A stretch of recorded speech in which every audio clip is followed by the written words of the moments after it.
সুপ্রিয় দর্শক কেমন আছেন? চলে আসলাম এইমাত্র আগামীকাল খুবই গুরুত্বপূর্ণ ঘূর্ণিঝড়, ঝড় বৃষ্টি, কালবৈশাখী ঝড় এবং আবহাওয়ার খবর নিয়ে দর্শক আজকে ভিডিওতে জানিয়ে দেবো আগামীকাল 24 ঘন্টায় কেমন থাকার সম্ভাবনা রয়েছে বাংলাদেশে 8টি বিভাগে 64 জেলায় আবহাওয়া পরিস্থিতি এবং আরও জানিয়ে দেবো পশ্চিমবঙ্গে কোথাও কোনো বৃষ্টিপাতের সম্ভাবনা আছে কি না।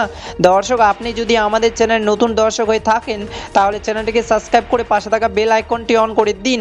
তো চলুন এবার জেনে নিয়ে এক নজরে। দর্শক ইতিমধ্যে গত 24 ঘন্টায় আবহাওয়াবিদ বাংলাদেশের সর্বনিম্ন তাপমাত্রা রেকর্ড করেছেন রংপুর বিভাগে 35 থেকে 36 ডিগ্রি সেলসিয়াস এবং আবহাওয়াবিদ আরও জানিয়েছেন ইতিমধ্যে চট্টগ্রাম, পঞ্চগড়, খুলনা, যশোর, ঢাকা, গাজীপুর, ফরিদপুর, সিলেট, হবিগঞ্জ, ময়মনসিংহ, টাঙ্গাইল ও রংপুর জেলায় আকাশ মেঘলা এবং আগামী কয়েকদিন মেঘলা আকাশ থাকার সম্ভাবনা রয়েছে এবং পশ্চিমবঙ্গে আবহাওয়া অধিদপ্তর সর্বনিম্ন তাপমাত্রা রেকর্ড করেছেন হলদিয়া, বর্ধমান এবং রায়গঞ্জে 34 থেকে 35 ডিগ্রি সেলসিয়াস এবং পশ্চিমবঙ্গে হলদিয়া, খড়গপুর, কলকাতা, বীরভূম, বাঁকুড়া, পুরুলিয়া, আসানসোল, রায়গঞ্জ কয়েকদিন মেঘলা আকাশ থাকার সম্ভাবনা রয়েছে।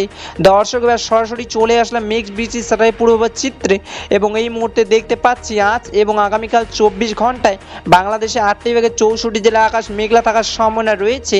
আপাতত 24 ঘন্টায় রাজশাহী, খুলনা, বরিশাল, ঢাকা, গাজীপুর, টাঙ্গাইল, সিলেট, হবিগঞ্জ এদিকে রয়েছে চট্টগ্রামে হালকা মেঘ বৃষ্টি পড়ার সম্ভাবনা রয়েছে এবং পশ্চিমবঙ্গে মুর্শিদাবাদ, বোলপুর, আসানসোল, খড়গপুর, বাঁকুড়া, কলকাতা, হলদিয়া হালকা বৃষ্টি পড়ার সম্ভাবনা রয়েছে। 30 এপ্রিল 2026 বৃহস্পতিবারের খবর। ধন্যবাদ।